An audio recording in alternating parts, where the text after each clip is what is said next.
안녕하세요. 결혼 10년 차 주부입니다. 얼마 전 집안에 생긴 분란 때문에 생각이 정말 많아졌는데요.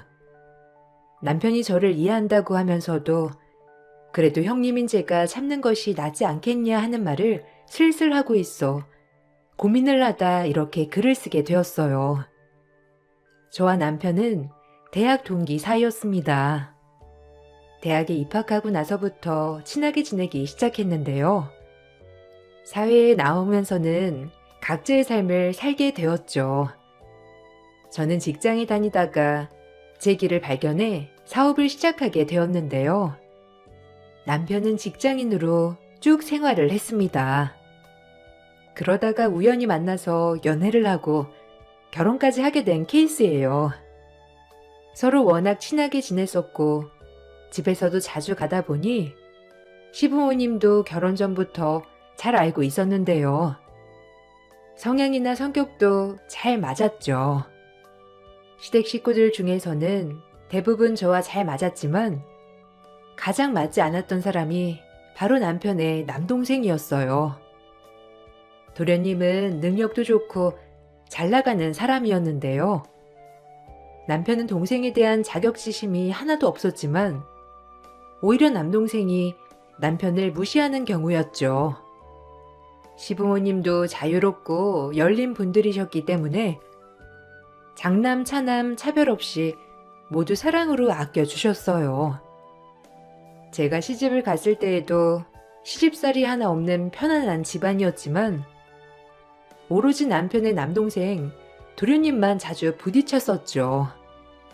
집안 모임이 있는 날이면 은근히 남편을 무시하는 걸 보고 있노라면 정말 화가 머리끝까지 나기도 했습니다. 형수, 형 좀 밥 좀 잘 먹어야 되겠어요. 영 매가리가 없네.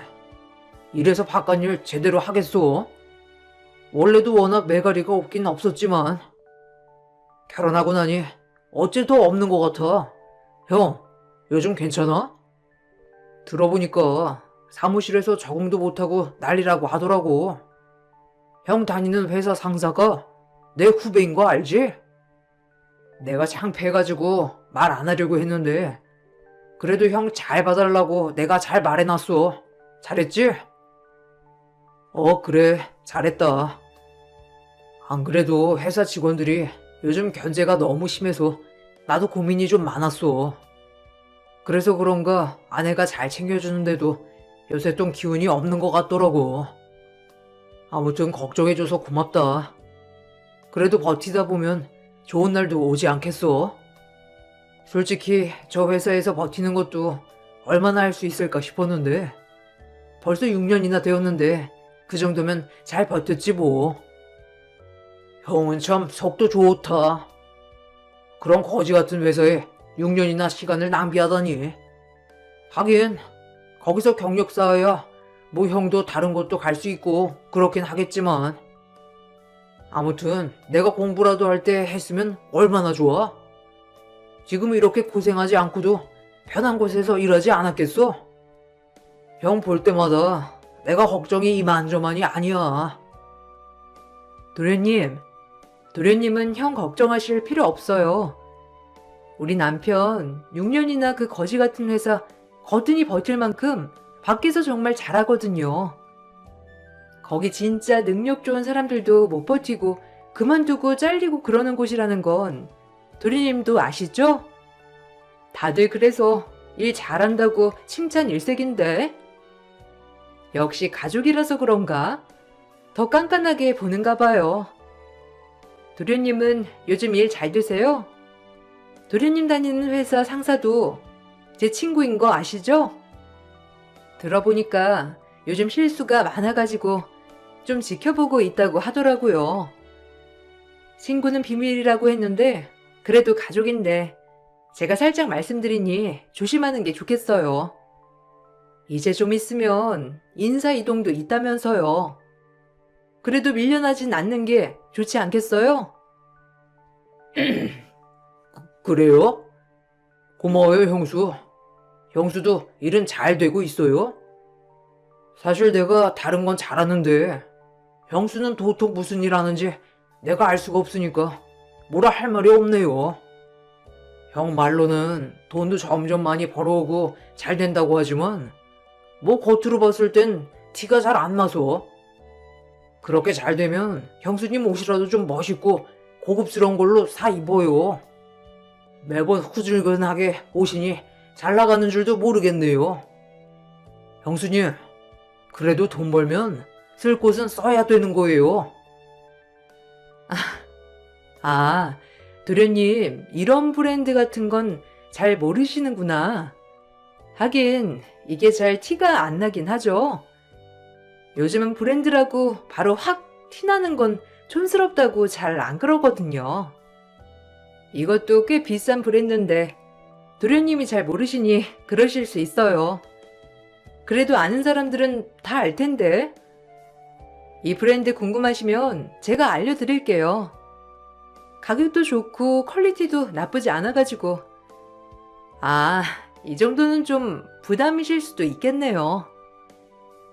남편의 남동생 도련님은 항상 남편과 저를 어떻게든 길을 눌러보려고 애를 썼습니다.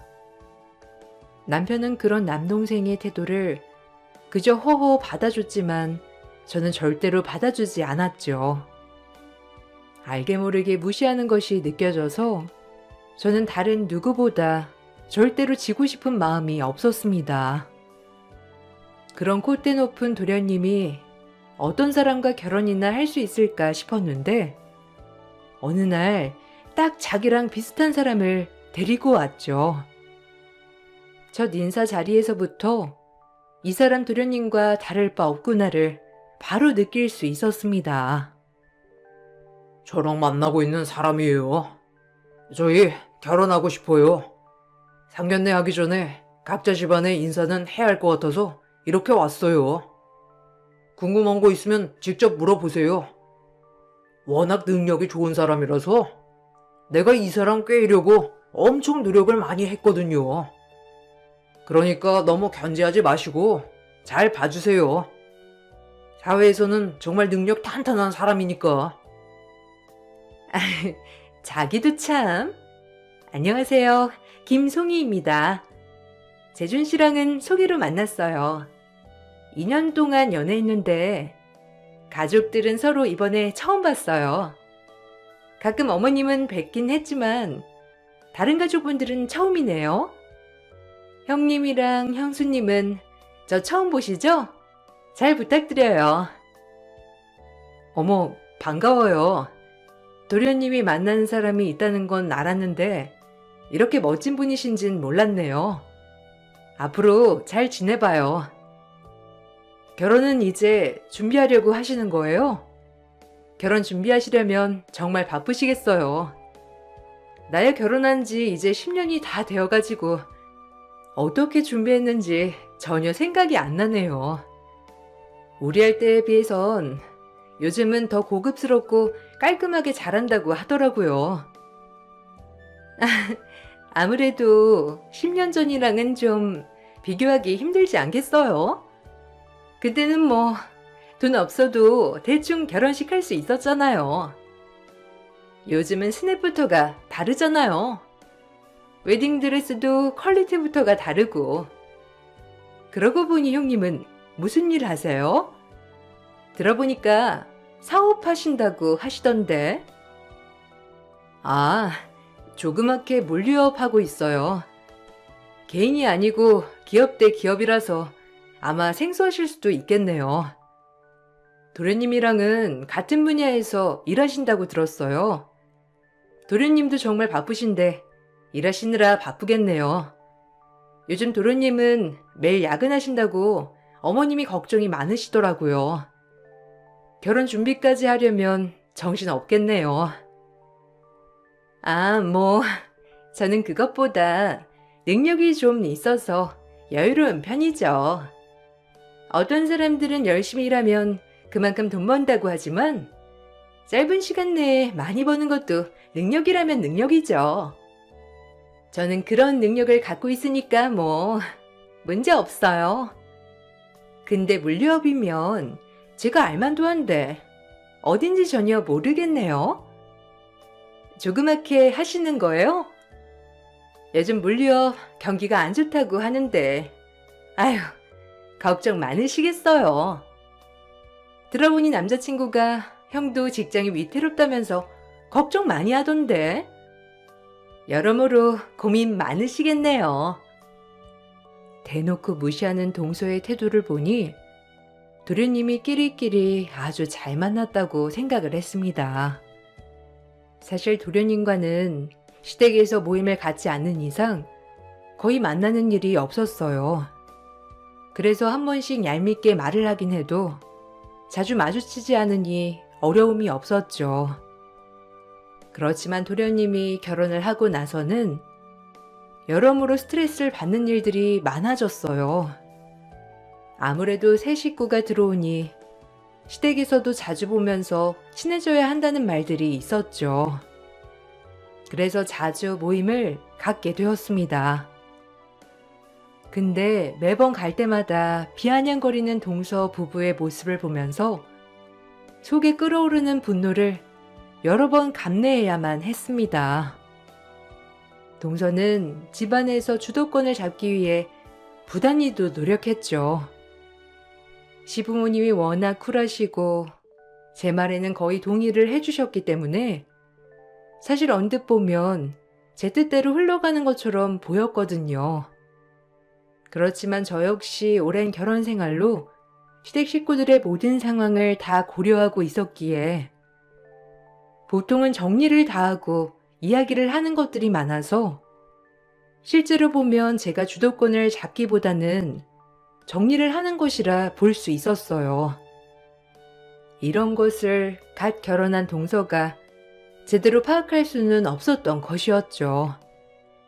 저야 워낙 오래전부터 봐왔던 시부모님이셨기 때문에 저는 편하게 지냈지만 그게 꼴보기 싫었던 동서가 먼저 지적을 하기도 했습니다.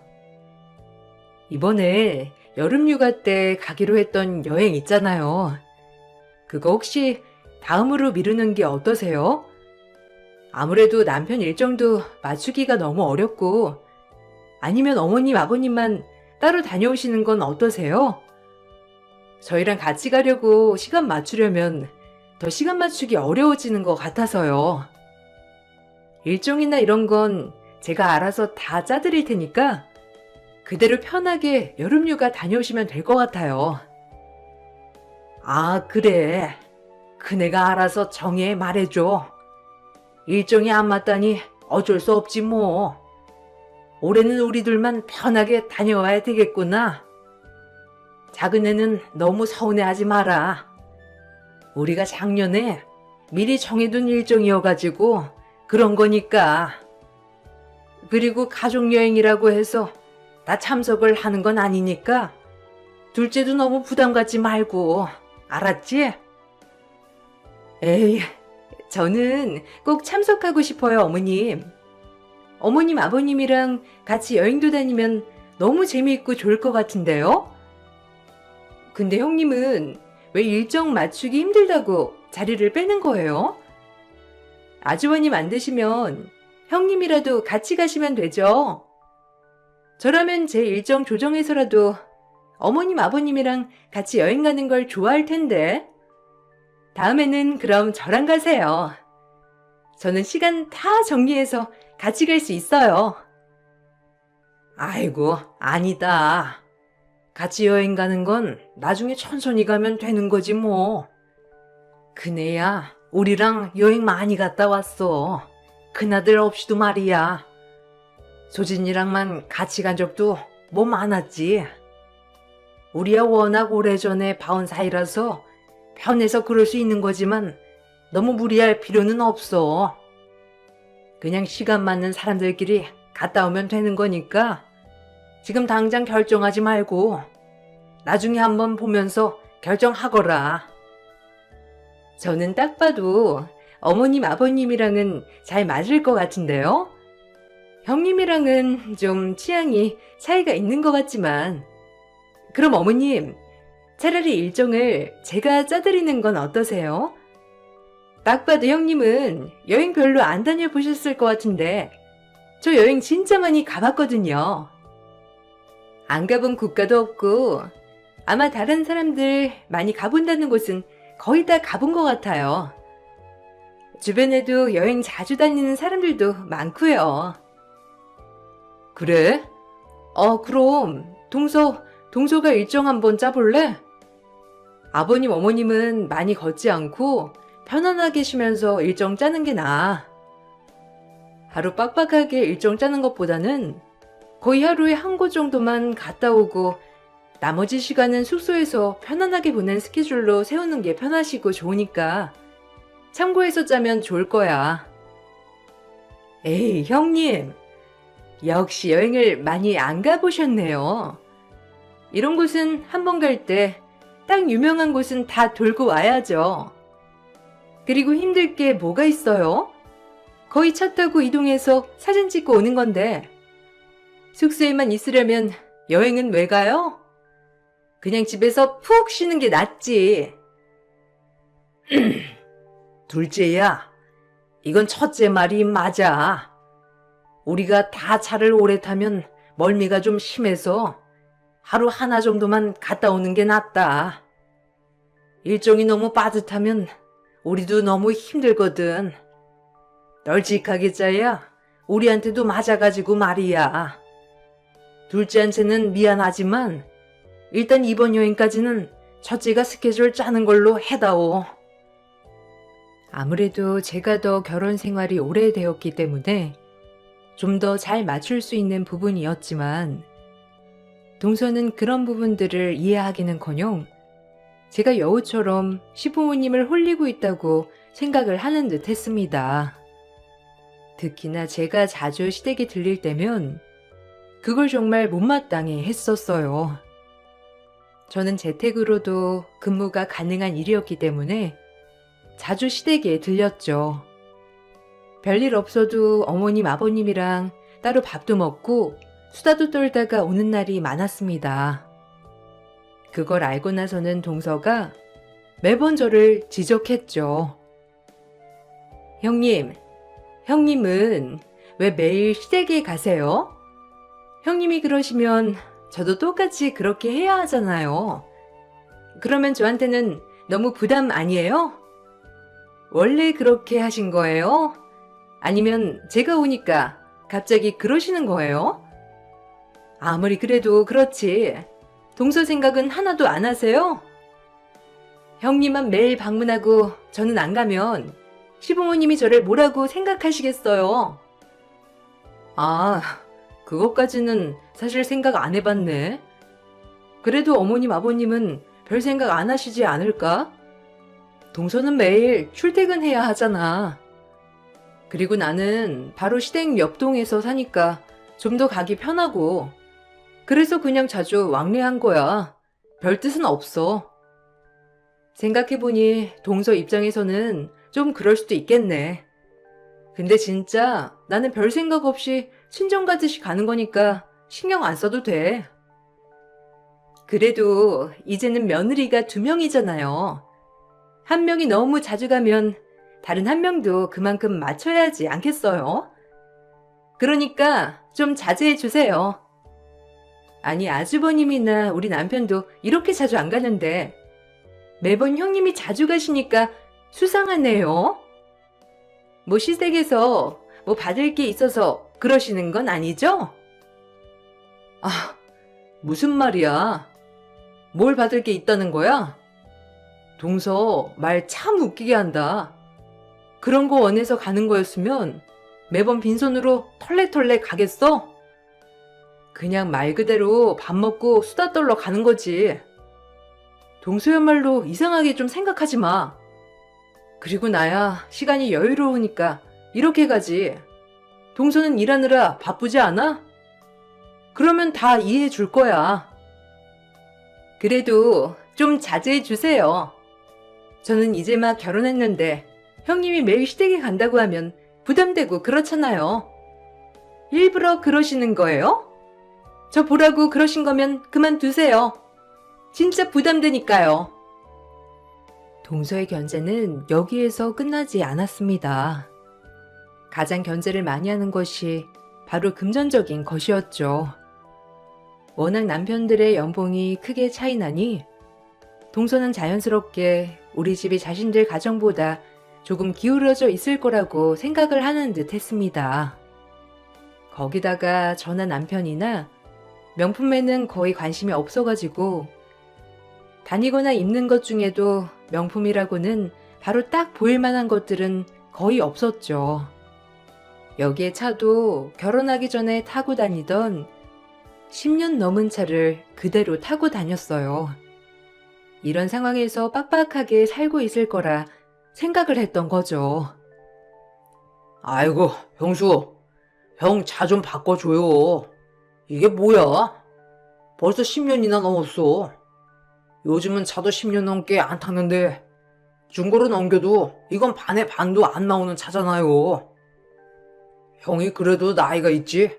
이렇게 후줄근하게 하고 다니고 차도 오래되고 후줄근하면 사람들이 무시하지 않겠어요? 아무리 버는 게 적어도 그렇지.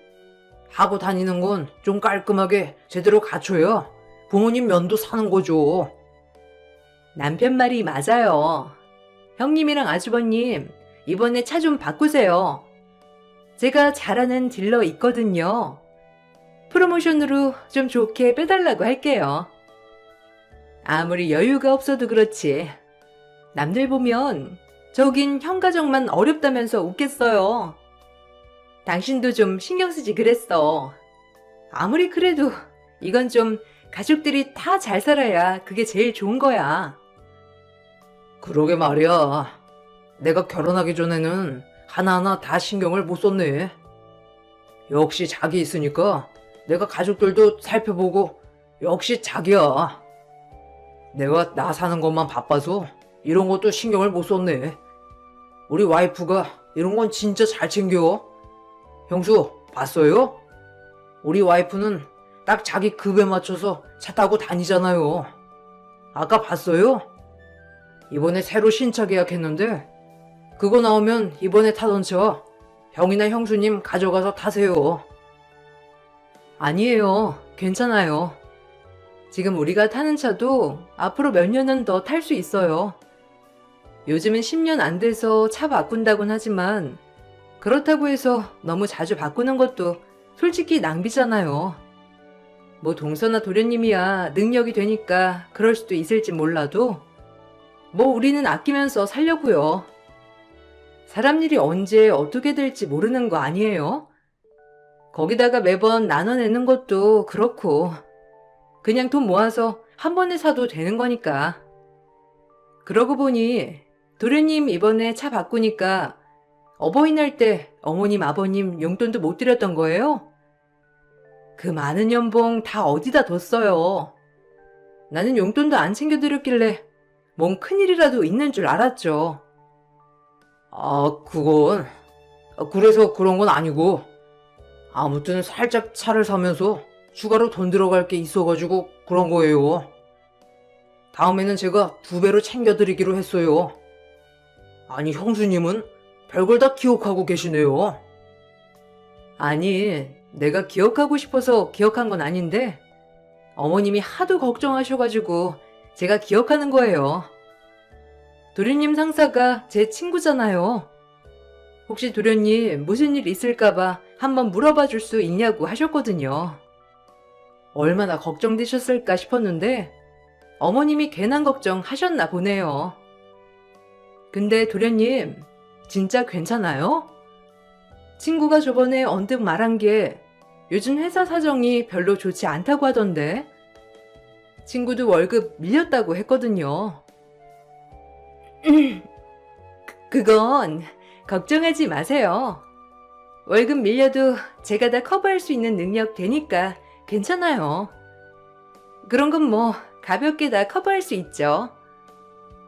누구처럼 능력 없어도 꾸역꾸역 버티는 게 아니라 언제든지 남편이 힘들면 그만둘 수 있게 제가 또 능력 잘 갖췄잖아요. 그러니까 형님이 그거 걱정 안 하셔도 될 것 같아요. 아, 맞아. 동서가 능력이 좋다고 했지? 도련님은 좋으시겠어요. 동서가 능력 있으니까 요즘 위태위태하다고 하는데 도련님은 마음 푹 놓고 지낼 수 있겠네요. 은근히 무시하는 동서 부부에게 매번 맞받아치기도 했지만 동서 부부의 깐죽거림은 멈출 기미가 없었어요. 그저 시간이 더 지나면 이런 행동이 자연스럽게 줄어들겠다 생각이 들었죠. 명절이 다가오면서 동서의 견제는 점점 더 심해졌습니다. 거기에 대해서는 신경을 안 쓰려고 했지만 점점 도를 넘어서는 동서의 행동에 저도 한계를 느끼고 있었어요. 그러던 명절날 결국 한판 붙게 되었습니다. 어머님께서 몸살이 나셔서 몇 주 동안 제대로 음식을 해 드시지 못하셨죠. 그래서 명절에 모이면서 이런저런 반찬을 해야 되겠다 생각을 했어요. 전날 미리 깍두기를 담그려고 모든 재료들을 준비하고 당일 동서에게 무치기만 해달라 부탁하려고 했죠. 그 사이에 저는 다른 반찬들을 하려고 했습니다. 동서, 오늘 좀 바빠? 안 그래도 어머님 몸이 많이 안 좋으셔가지고 우리도 얼른 정리하고 가야 할 것 같은데 그래도 그동안 어머님이랑 아버님 드실 반찬이 하나도 없더라고. 어머님이 깍두기 좋아하셔서 내가 깍두기 담글 재료들 다 준비했거든? 다른 반찬 하는 사이에 동서가 옆에서 좀 담가주면 안 될까? 그냥 만든 양념 그대로 넣고 비벼주기만 하면 되는데. 남편이랑 도련님도 나가서 없네. 부탁할게. 네? 제가 왜요? 형님은 명절 음식도 안 맞는다는데 왜 이런 걸 사서 고생하세요? 하긴 능력이 없으니까 알아서 기는 건가? 형님, 아무리 그래도 이렇게 설설 기면서 반찬까지 다 해다 바쳐야 되겠어요? 형님도 참 자존심 좀 챙기세요.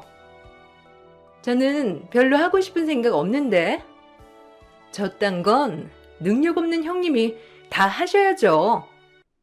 그래야 어머님 아버님이 좋아하시지 않으시겠어요? 뭐? 동서, 지금 뭐라고 했어? 설설 기냐고? 능력 없는 내가 다 해야 하는 거라고? 동서 진짜 왜 그딴 말을 자꾸 하는 거야? 동서 진짜 내가 능력이 없어서 지금껏 이렇게 해왔다고 생각하는 거야? 진짜 동서 너무 웃긴다. 동서, 내 연봉 모르잖아. 내 연봉, 네 연봉에 한 자릿수 더 붙는데 어쩔래? 맞으면 지금 내 앞에서 꿇을래? 아, 형님, 거짓말도 적당히 치세요. 제가 역대 연봉인데 형님이 무슨 한 자리가 더 붙어요? 진짜 거짓말도 적당히 해야지. 이건 뭐 형님이 저보다 연봉 한 자릿수 더 붙으면 제가 거기 모를 수가 있겠어요? 당연히 잘 알 수밖에 없지. 형님 진짜 웃기는 소리 그만하세요. 아휴, 알겠으니까 이거 깍두기만 제가 담글게요. 그러니 실없는 농담은 그만하세요. 실없는 농담이라니. 동서 그거 모르는구나? 동서 지금 사는 집 그거 내가 사준 거야.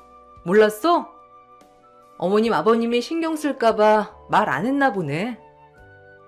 그 집 내가 사서 시부모님 살라고 해드린 거야. 그런데 괜찮다고 한사코 거절하셔가지고 일단 명의만 드렸는데 도련님 결혼할 때 모아둔 돈 한 푼 없다고 해서 내가 그 집 도련님 살게 하라고 어머님 아버님께 말했었거든. 그러고 보니 도련님도 몰랐나 보네. 아, 무슨 소리 하시는 거예요? 거기 우리 남편 명의로 되어 있는데 뭔 헛소리를 하시냐고요. 적당히 하세요. 하나도 재미없어요. 아, 내가 시집살이는 아직도 있다곤 들었는데 형님 살이는 처음 들어봤네. 형님, 능력 없으시면 일단 거짓말도 안 하셔야 되는 거예요. 들통날 거짓말을 왜 하고 있는지 알 수 없네요. 거짓말? 진짜 거짓말인지 한번 알아볼래? 아, 어머님, 아버님한테 물어보면 되겠네. 어려울 게 뭐가 있어? 아니다. 도련님한테 한번 집주인이 누구인지 물어봐. 도련님한테 물어봐도 알겠다. 아마 어머니 명의로 되어 있을걸? 동서는 능력이 없어 시댁 반찬까지 다 해다 바치는 것이냐며 말했습니다. 그런 동서의 말에 그동안 참아왔던 것이 폭발했죠. 저는 사업을 하면서 연봉 10억을 벌어들이고 있었어요.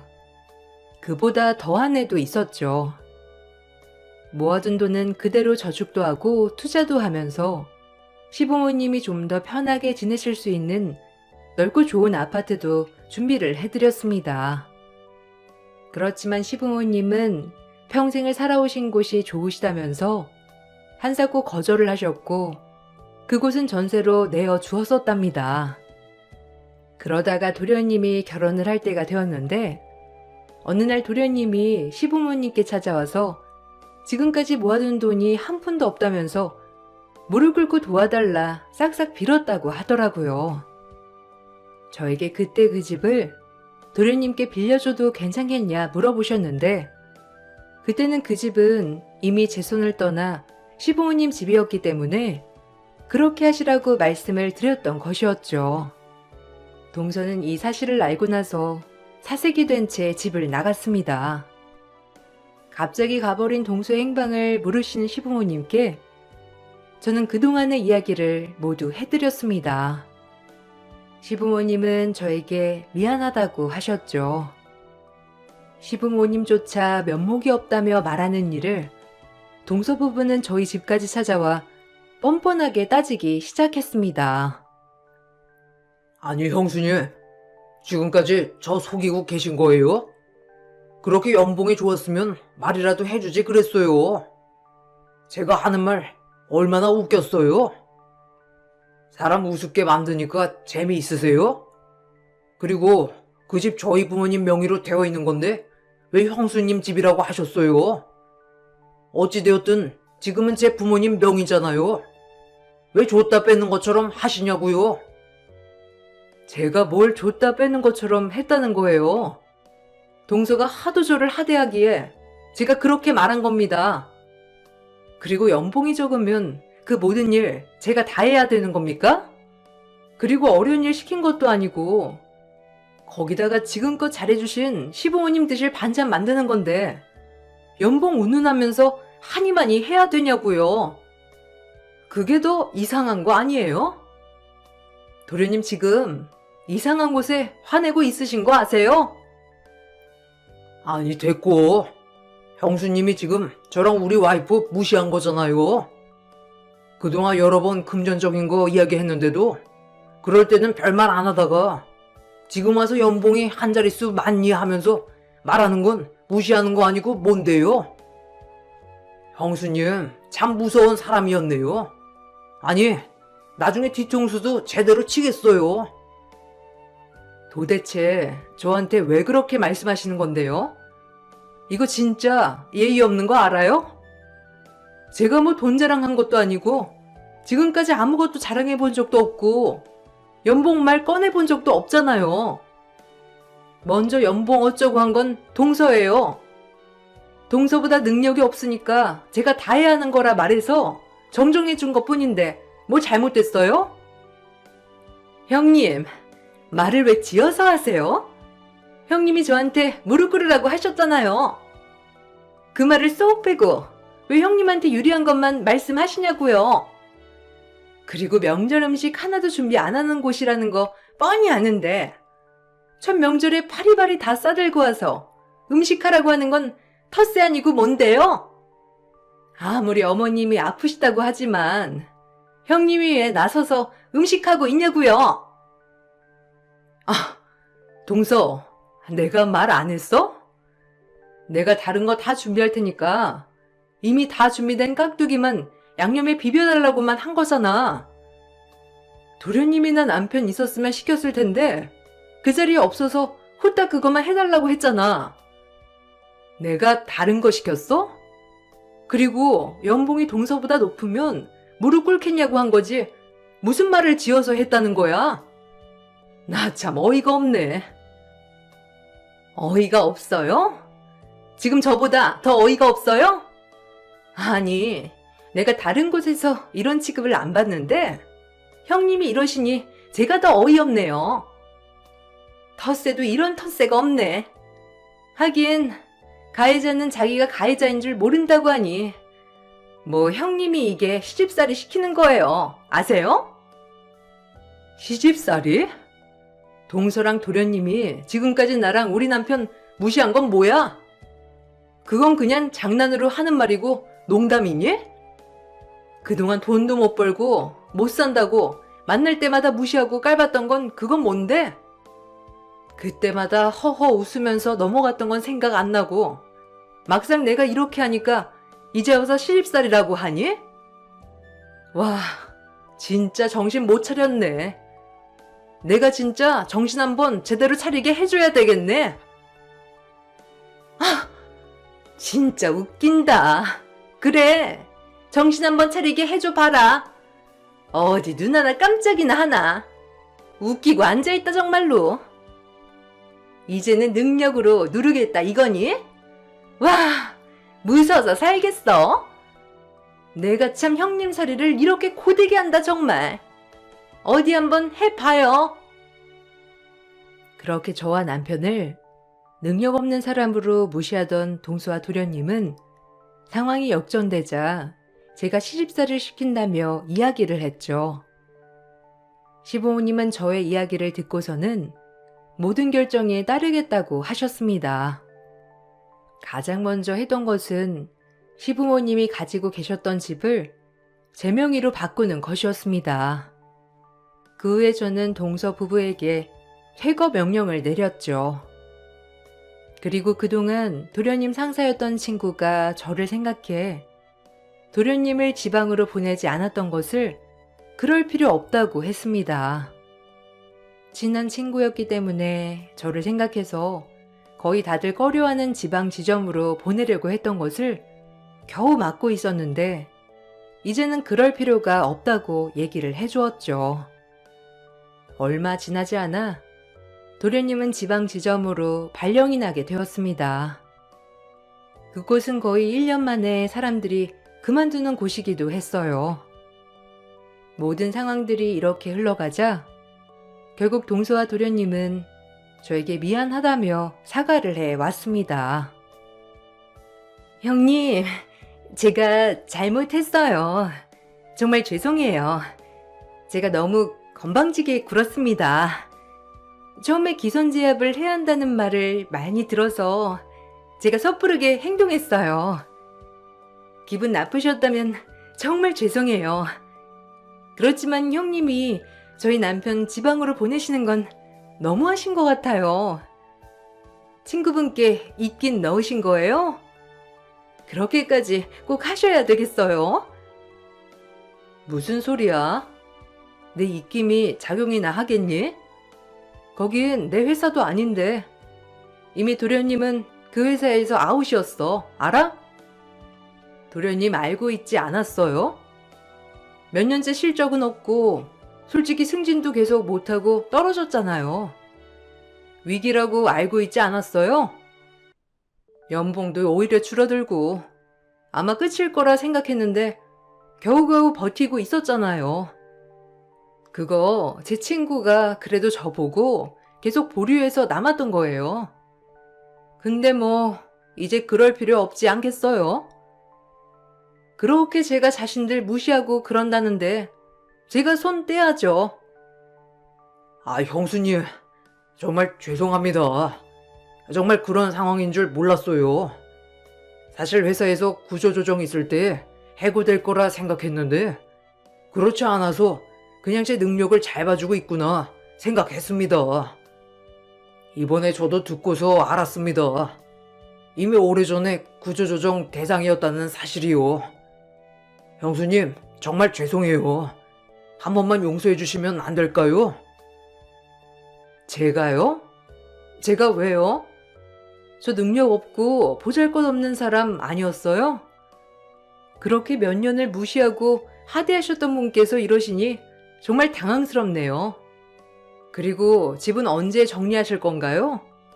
저희가 다음에 그냥 들어가서 거기서 살려고요. 생각해보니 시부모님 편하게 사시라고 지금보다 2배는 더 큰 집 얻어드린 건데 안 사신다고 하니 저희가 가서 살아야겠네요. 형님, 정말 죄송해요. 제가 진짜 부족했습니다. 형님이 이렇게 깊이 생각해 주시는 줄 꿈에도 몰랐어요. 정말 죄송합니다. 남편 지방에 내려가면 저희 주말부부, 아니 월말부부 해야 될지도 몰라요.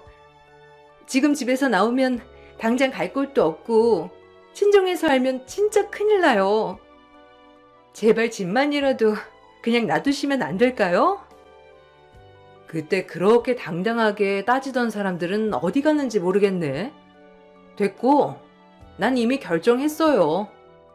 동서나 도련님이나 그 콧대가 다 어디 갔나? 그렇게 무시해놓고선 참. 상처 주고 이렇게 사과하면 끝인가 보다, 그지? 그럼 나도 미안해. 근데 바꿀 생각 없어. 미안하다며 비는 동서 부부에게 저는 바꿀 생각이 없다며 돌아가라는 말을 전했습니다. 어쩔 수 없이 도련님은 지방으로 발령이나 가게 되었고 동서는 다시 친정집으로 들어가게 되었죠. 동서의 친정에서는 저에게 진심으로 미안하다는 말을 전해왔습니다. 딸이 그렇게 무례하게 굴었을 거라고는 상상조차 하지 못했었다며 딸 자식을 잘못 키운 것 같다며 사과를 하셨죠. 도련님은 결국 지방에서 적응하지 못하고 직장을 그만두었습니다. 이후에 들어간 직장은 이전보다 연봉도 반, 일은 더 길게 해야 하는 곳이었죠. 시부모님은 아직도 괘씸한 동서 부부를 안 보고 계십니다. 그동안 제가 꾹꾹 참아왔던 것을 고마워하셨어요. 남편은 그래도 형님이니 이제는 용서를 해주어도 되지 않을까 싶은데 참 저는 쉽지가 않네요. 저의 긴 사연을 들어주신 분들에게 감사의 말을 전합니다. 여러분들도 겉으로 보는 모습보다는 내면의 스펙을 먼저 보시길 바랄게요.